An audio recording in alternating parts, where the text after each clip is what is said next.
تاسو وایئ چې لکه دا ټیک ده په هغه باندې الزام دی، خو تاسو دې نه مخکې که موږ وګورو د پاکستان سیاست که وګورو نواز شریف اوس چې زموږ صدر دی زرداري بېنظیره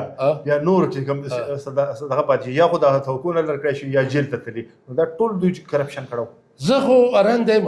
چې مخکې به خلکو کرپشن کوي چې یاره زرداري 10% دي، نواز شریف دی بلبل علي، اوس اشی بدل شو. پی ټي آی والا د هغې فنامنا بدله کړه، بدله یې په دې کړه چې اوس 10 روپۍ په قوم لګي او 90 پکې لي. هغې سکینډل به ته ولم کوهستان سکینډل د چا دی 40,000 روپۍ، دا بله چې هیلث سکینډل ښکاره شو 3.5 روپۍ، پرون یو سکینډل ښکاره شو کره کې د جوماتونو 16 پیسې یو ایم پي اخیستې دي، اوس سابق وزیر اوس نه دی، اوس ایم پي بیا دی. نو د دې سکینډل د 1 روپو نه کم نشته، هر یو سکینډل چې دی نو دې دا قوم ته صفا کړي نه، روزانه الزامات چې لګي د دې خپل خلک په بل لګوي، نو د هغې د احتساب وکړي، هغه د قام ته پیش کړي چې دا کرپشن نه دی شوی، دا نه دی شوی بیلینټري شی هغه شان فنډینګ پروت دی، نونه شته نه ډکې شته، دا کوم بیلینټري چې کوم پیسې په هغې باندې د قام لګېدلي دي که هغه نه وی نو نن به دلته زه وته په دې روډ کې نو زما په خیال کې په دې بوټو کې ونو کې بوتی نه شومه، خو هغه مې یو ډرامه وه او کیسه وه، هغه بیلینټري د خلکو لاړو بلم جبه سکینډل پروت دی، د بي آر ټي سکینډل هلته پروت دی، د یو سکینډل چې دی د هغې د احتساب وشي. دی خو د انصاف په نوم راغلي او دوی چې موږ به کرپشن ختمو، نو لهذا اوسه پورې د په کرپشن کې څوک سزا ورکړه. د سواد نه یو ملګری دی د دوی اوس نه دی محمود خان، هغه وزیر اعلی شو. وزیر اعلی وایي چې ما دلته کې 2,500 اربنه سیوا منصوبې منظورې کړې او هغه منصوبې پکې شامل دي چې د هغې بجټ کابینې منظور کړه او هر څه منظورې شوي وي، هغه منصوبې پاتې شوې. د دوی دا وینا ده چې دلته چې کوم فضل حکیم دی یا نور دی، هغوی چې هغه منصوبې موږ لرې کړې چې هغه د سره په کاغذونو کې وي نه، هسې زباني وي. څه وایې دې ته تاسو هم یو خبره دا ده که نه چې دا فضل حکیم صاحب دی هغې یونیورسټیانې دي انجینرینګ یونیورسټي 2022 په ځای ولاړه ده، یو کیمپس په بریکوټ کې دی، یو کیمپس په کابل کې دی، یو کیمپس په ارکوټ کې دی، بل په کالام کې دی، ته ولې په ځای ولاړ دي؟ نیم آبادي جوړه شي نه پاتې ده. اګریکلچر یونیورسټي ولې په ځای ولاړه ده؟ دا پیډ هسپتال چې پورې دی د کابل کې دا ولې په ځای ولاړ دی؟ د سارو بیا بل یو یونیورسټي هغه ولې په ځای ولاړه ده؟ دا هغه پراجیکټ وي چې کله د بل ګنډاپور وزیر اعلی راغی دی په ځای باندې بندې کړې، د هغې پیسې ونې ریوایز کړې، د دې نه یې پڼ ویوړو. د سوات ایم پي ایګان صاحبانو بالکل کړنچ نه دی کړی،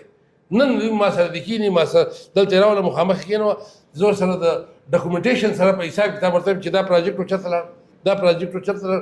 کوم به دې تا ته ووایي ستاسو په وساطت دې ووایي چې یاره دا پراجیکټ پکې هغه ټیک نه وه، موږ ویوړو. محمود خان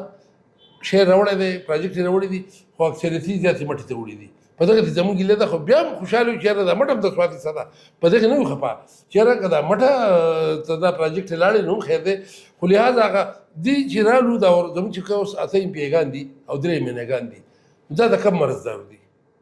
دا خپل پراجیکټو سپورټ هم نشي کولی. ښه چې مردان ته 50,000 روپۍ وزیر اعلی صاحب کوي، د دې دا ګیله نه جوړېږي چې یاره زموږ دا نیمګړي پراجیکټ دي، د خدای تعالی ضرورو دې له پیسې ورکړئ او زه تاسو ته خیر. پرون زه یو ایونټ کې وم په ګراسي ګراونډ کې، په ترکولو باندې خلکو کرکټ کوو، ما ته ډېر افسوس شو. مثلا کمشنر صاحب ناست و، ما یې کمشنر صاحب تاسو څه کوئ؟ په ترکولو چېرته کرکټ شته؟ نو په ترکولو کرکټ ولې کېږي؟ فنډ نشته. مولا باسکول نه جوړېږي، فنډ نشته. که جنازګاه ولې نه جوړېږي؟ فنډ نشته. په سوات دوه حصو کې تقسیمیږي، اپر سوات او بیا کوز سوات. دې ته سوای دا هغوی چې غټ ډیولپمنټ موږ نو داسې کار دی چې کله زمونږ حکومت کې وو نو موږ دغه چې دی د تورغر ضلع موږ جوړوله، موږ ولا بجټ کې 70 روپۍ کېښودې، نو موږ هغه وخت کې ارزاني وه، نو اوس چې ولا 14 روپۍ کېږي نو بله ضلع نه جوړېږي. دا د کاغذونو هیر فیر دی، یو بل ته هرونه روزانه چې او خلک راغلي وایي مبارک شه مبارک شه جوړه شوه. دا کله شروع ده تاسو به یادي شاید په پروګرام کې وایي پروفیسر خټک صاحب راغلی او دا بله ایم پي آی شاملېدو، دغه مدین والا هغه شاملېدو، شرافت 2017 و. هغه نوټیفیکیشن لهراو کو چې یاره ما سوات ضلع منظوره کړه، و 17 او 26 څو کاله شو؟ 9 کاله شو. نو دا خو د میږي په رفتار روانه ضلع، نو ما په خیال 9 کاله به نور لګي. خلکو ریفرنډم ورکوي، موږ نه زه په جلسه کې وم، مدین کې جلسه وم، څه چې نه من نیمو خلکو یې منو نیمو یې نه منو دغې له راځو اوس د صوبې وزیر اعلی چې دی سهیل افریدي هله یو نوی ټاسک ورکړی شوی دی وایي چې دی به وزیر عمران خان به راخلاصوي او هغوی ټول برملا وایي د دې ځای هم اووه اته ایم پي ایګان چې دي اته ایم پي ایګان دي او درې چې قومي اسمبلۍ ممبران دي هغو وایي چې موږ له اوټ په دې راکړی شوی چې عمران خان به راځه او ستاسو په دې ځای باندې په زړه کې هم ناست وو هغه هم پوښتنه وکړه هغه وایي چې بالکل زموږ له دغې له اوټ راکړی خو هغه چې دی نو په یو ګراوند کې اوپن یعنی کولاوه چې دی نو د اسمبلۍ اجلاس کوي څه وایي چې دا څه پیغام ورکوي خو چې د خلکو ته ښیم چې موږ څنګه اجلاس کوو د قام فیصلې څنګه ټرانسپیرنسي راشي دا دومره غلط کار دی یو پکشن دپاره اسمبلۍ جوړه ده پای کې ساوند سیسټم دی د ټول دنیا سکرین لګېدلي هلته صحافیان هغې ته دي د هغې خپلې ګیلرۍ دي هغه ته رالي او هغه ځای کې نو چې د هغې نه خو زه په مقصد نه پوهه دغه هم د دې قام سره مذاق دی د دې قام په دې پیسو سره خندا ده داسې د قام د خزانه په بېدردۍ لوټي وایي راځي چې خلک ګوټ په دغه راکړی دی په دې عمران خان پر ازادېدو په دې اجلاس چې کم از کم شوي نو څه کم کروڑ روپۍ یا کروڑ روپۍ به شوي دا کروڑ روپۍ دا چټ مخ ته پروت دی 2015 سیلاب کې د میګورو دا خبره پوره کېده بیا وکړئ نو زه به هم اریان یم چې دا هم ډرامه وکړه خو زه وایم چې ستاسو سوشل میډیا والا یا ستاسو صحافیانو سره هغه عمل وکړو نن مې سهار یو رپورټ کتو چې چاپېره ګیلرۍ نه ښایي یو بنده پکې موجود نه دی اوس دې وایي چې دا عوامي اسمبلي وه عوامي اسمبلي دې ته وایي چې زه د 3 لکو نماینده یم او داسې 140 ممبران دي د 4.5 کروڑ نمایندګانو ته چې هلته لاړ شي دا 4.5 کروڑ خلک په جمع خلک نشي راغوښتی خو دا نمایندګان به راغواړي موږ د هغه که موږ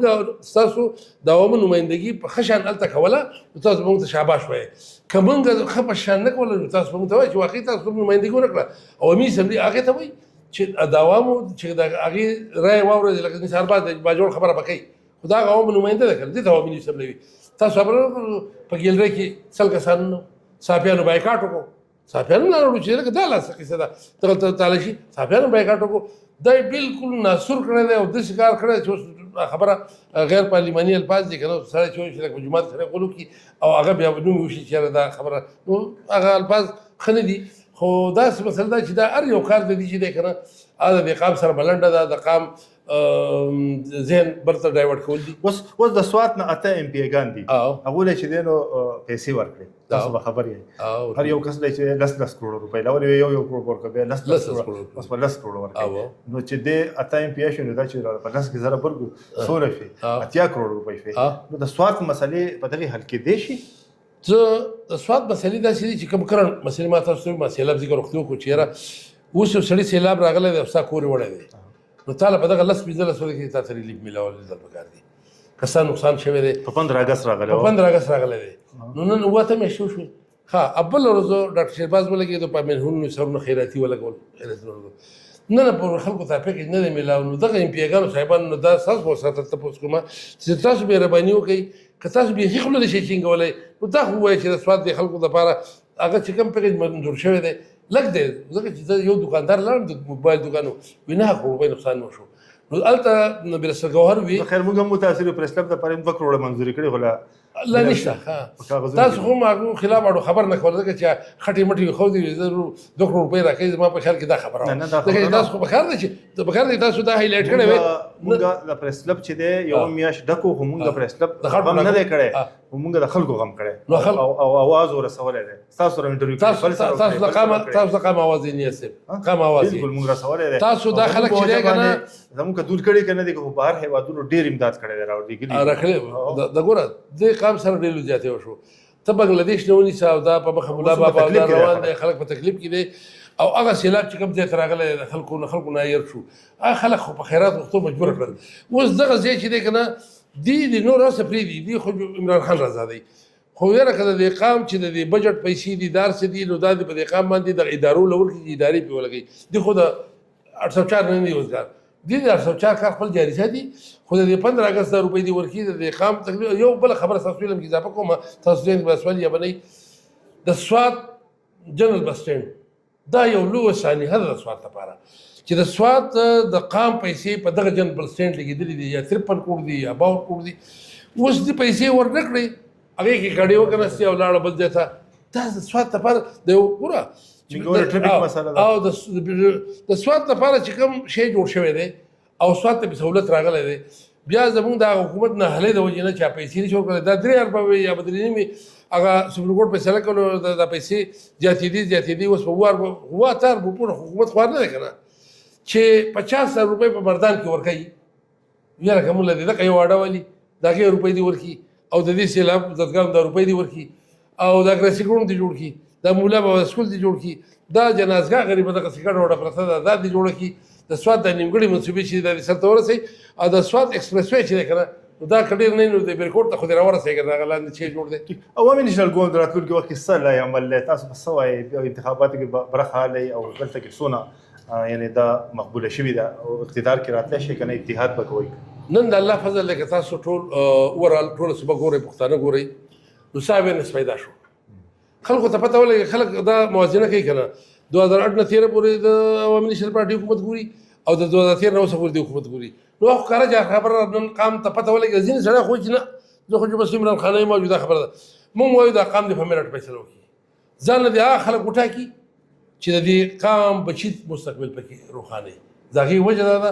چې د دې قام ډېر لوی نقصان شوی دی په دهشتګردۍ کې څومره تاوان وشو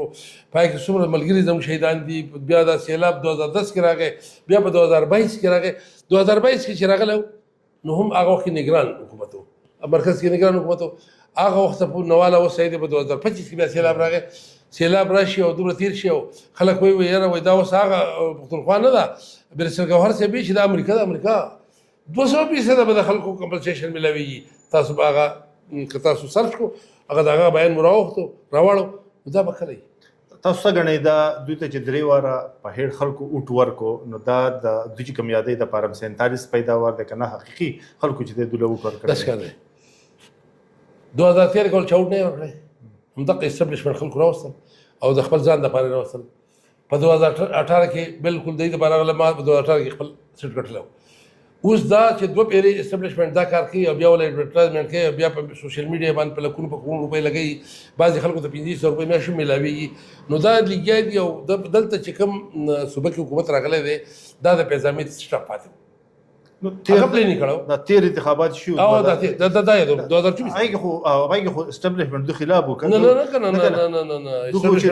بیٹ دغه ته مغسته و چاله کوزور کړي وا چاله دا ایڈورټایز کول اسی نیول تړل پرانسلې د خلکو هم د دوی سره شروع کولې دا ګوره دا د اندې د پر مختلف طریقې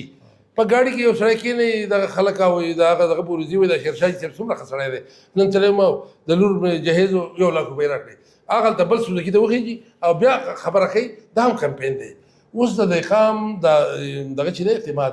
دا د خلکو بار ډایورټ کړی او د دې وجې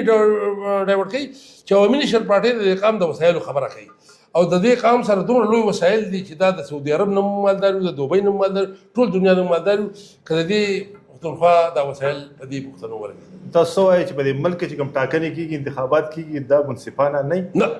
کنه چې یو د منصفانه انتخابات وکړي نو بیا خو په کوم چې څه فیصله وکړه زه به ورته ولې هر ورځ کوم خو دې خو چې دې پکې انټرفیرنس نه کوي نو هلې څه نو په 47 به جوړ نه 45 نو هلې څه دی سیاستدانو ذمہواري جوړ دا په کار دي سیاسي خلک راغون شي دا خو هر یو سیاسي خلک چې عمران خان چې غواړي چې یاره دا نه دي په کار دا نه دي په کار خو 2004 کې هغه یو قملي سیټ وکړ صوبایي ګټلو خو چې په 2013 کې هغه سره خبره شو چې یاره ولما نو بیا خپل خبر نه واغوت کنه دا چې کله یو راولي کله بل راولي اخیره کې سوال کوم ځکه اکثر سیاستدان را تاسو وایي د قوم له څه پکار دي چاله وټ ورکی او چې دا قوم په مخ په ترقۍ لاړ شي تاسو په خپل وایي چې دلته وسایل شته قدرتي معدنیات بلها شي دي الله پاک دې وطن له اوبو ورکړي دي وسایل ورکړي دي سکل ورکړي د موږ زلبي چې د بهر ملکونو ته ځي تخلیه دې ملکونه دې ملک نه ځي نور زینو ته ځي نو حل څه دی چې دا ملک په خپل ور دي ګوره چې دا پښتانه چې دی کنه دې په پروپاګاندا پسې نه دي لکه زموږ پسې یو پروپاګاندا مشهور شي بیا بل مشهور په کار دی چې دې په خپل سوچو کی دا اډنواله 13 پورې زموږ حکومت کمپیریزن کی او د 13 نواله د دې حکومت کمپیریزن هر سړی نه سبا تعلیم یافته دی ویل ایجوکیټډ واړه بچي د بچو د دې پښتنو مستقبل په دې کې دی چې د دې پښتنو اصلي چې د دې خاورې څوک پیدا دي یا د دې خاورې د حق خبره کوي هغه تاریخ دی د هغې وجه چې زموږ پسې مختلف الزامات یا دغه دي خو نن که د ایمل خان دیره ګورو نو هم د تیار چتون د تیار چتون نشته نو دا خو اولي خان باباوي چې یاره که د دومره بېکاره یم چې یاره د جنرجو وزیر اعظم کېدی شي او زه نشم کېدی هلته هم یو لقب ورکړو خو چې دا موږ د دې قام وایو چې د قام اصلي خپل نمایندګان وپېژندې ادي زما په شکل کې نه په بل شکل کې دي په بل شکل کې دي خو چې دا قام خپل نمائندګان وشي د اسمبلو ته خلک ولېږي چې چا اسمبلونه ولا ګټه راوړې ده د 2008 نه والا د 2013 پورې دغه کارکردګي د عوامي نشر پارټي راولي دی روډون ته دی ګوري دی نو سیته دی ګوري دی کالجون ته ګوري کاغه ترقی نن روانه وي اغه بدرېدل اخر رئیس سوال کړو خو تاسو کله په پارټي کې وای عوامي نشر پارټي چې کله په اقتدار کې وای نو په هم د الزامات لګیدل د کرپشن او د مختلف شکلونو په شکل کې کنه او کله چې اقتدار تاسو تلونو بلا داسې وایټ پیپر د پسې چاپ په مونږ خو د 8 نه والا 13 پورې زمون خلاف دومره لو پروپاګاندا شوی دی چې دا چاوي زلوړ دی چاوي کرپشن کی چاوي د امریکای ډالر غیر څه نو دا اختیار خو د دې پی ټی آی سره چې دی په 2018 کې ول د قام ورکو نه پم د دې انډر دا صوبې د نظام خلاف احتساب کړو حساب کتاب خو مو وایو دي شي ما سره دی اول شي بیا دې سره خو نه نو چې دغه مبرای الزام په ما خلکو لګولې درې بیره د حکومت راغی نو دا خو د دې اختیار دی نو په کار دی چې دی خو چې دی کله یو احتساب یو کمیشن جوړ کو چې هغه پهلونه راوغسل چې ټول پهلونه د خلاف هغه شی ختم کو احتساب کمیشن دی ختم کو دغه احتساب ته جوړ نه دي کنه د دې په مرکز کې حکومت راغله 3 کاله ته نشته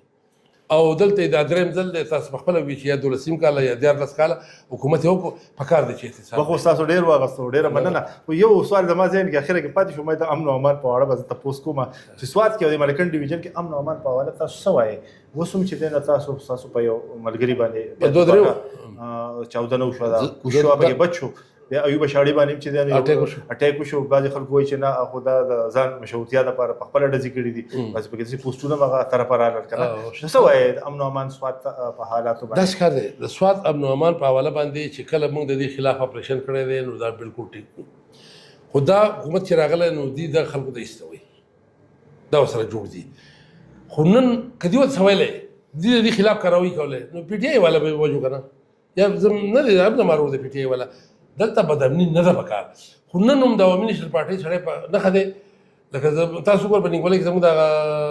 دغه چې دی د رور زموږ شهید شو فتح الله خان شهید شو د هغې نه وروسته یو میاشت بعد جعفر خان شهید شو بیا د مظفر علي خان په موټر باندې اټیک وشو بمبلاس وته شو یو میاشت مخکې بیا یې بل اټیک وشو په ایوب خان په کور باندې درېیم اټیک دی د ایوب خان وراره چا وجلی دی ذاکر خان د شاکر خان دا اټیک پې کېږي هر وخت پې کېږي او هغه څه وایي د قام سره ولاړ دی د امن او امان سره ولاړ دی عوامي نشر پارټي که خلک وایي چې یاره موږ په دې ویر او په دې که نه زموږ د عوامي نشر پارټۍ په سواد کې د صحافیانو هم شهیدان دي دقیق راځم چې دا ستاسو په سیاست څومره اثر انداز کېږي چې په تاسو ته تھریټس دي تاسو ته باندې اټیک کېږي تاسو بل ګوند نه کېږي نو ما خو وایي چې موږ د دې خاورې د امن خبره کوو د خلکو به دي شو په 2008 کې زموږ ګورنمنټ رالو دغه درهګر وایي چې تاسو خپل کار کوئ موږ خپل کار کوو لکه څنګه چې ایم ایم ای کوو موږ پکې غرض نه لرو متمین نه تاسو وایئ هغه وایي چې موږ خو شریعي نظام غواړو موږ راځي چې کینو نو شریعت نظامیات المؤسسه نازل کړو په دې ډیویژن باندې خبره وه محمد صاحب و دغه عبدالله ممډیری و اوس چې دا ټولې خبرې وله موږ منلې نو بیا خو به یا ځان غلی پاتې کولو یا د پاکستان جنډه دلته اوچتولو نو چې دلته موږ رټ قایمو نو په هغې کې زموږ ملګرو شهیدان شو ځکه چې ډاکټر شمشیر د خدای به شهید شو د هغه خپله به شهید شو خان نواب رور دورېرونه په یو ځای چې د شرکت ورته چې کوم دي خوښ دی نو اول هغه شهید کړو که ته شمار کې دغلته بیدار د ډېرۍ یا دلته د وزیري خان رور که ته شمار کې نو سره به شي 200 ملګري اوس 202 ملګري د دې خاورې شهیدان دي دا د هېچا لپاره نه دي چې د پټي مسله صرف د امن امان خبره کوو امن نشر پارټۍ چې د امن امان خبره کوو نو په خلکو ښه نه لګي او چې د هغو ته څه نه وي هغوی چې موږ به ځانه بتیلو او کاروایي به کوو بیا هغه سړي د خیر دی ځکه چې دا حکومت د وخت ذمهواري ده د دې پی ټي آی حکومت ذمهواري ده په کار د دې سره وسایل هم دي حکومت هم دی سیکورټي فورسز سره هم دي په کار ده چې د خلکو دا کوم پولیس شهیدان کېږي او دا خلک شهیدان کېږي په کار ده چې فتح الله خان شهید هم غله راښکاره کړي هغه قاتلان راښکاره کړي جعفر خان قاتلان هم راښکاره کړي د مظفر علي خان د لیچوز دغه کډه باندې ممتاز علي خان کډه باندې ګزارو دغه هم راښکاره کړي دې سره څه ایجنسۍ دي سی ټي ډي ده او بله ده او څل په کار ده چې دي د دې امن او امان د دې ذمهواري ده په کار ده چې دا دي حکومت ذمهواري ډېره مننه قدرمنو کتونکو دا شیرشاه خان نن زموږ میلمه و هغې چې دنه په زړه پورې خبرې وکړې دې سره چې دنه دغه خپرونه سرته راځي خپل قربان نیاز احمد خان ته اجازه ورکوي د الله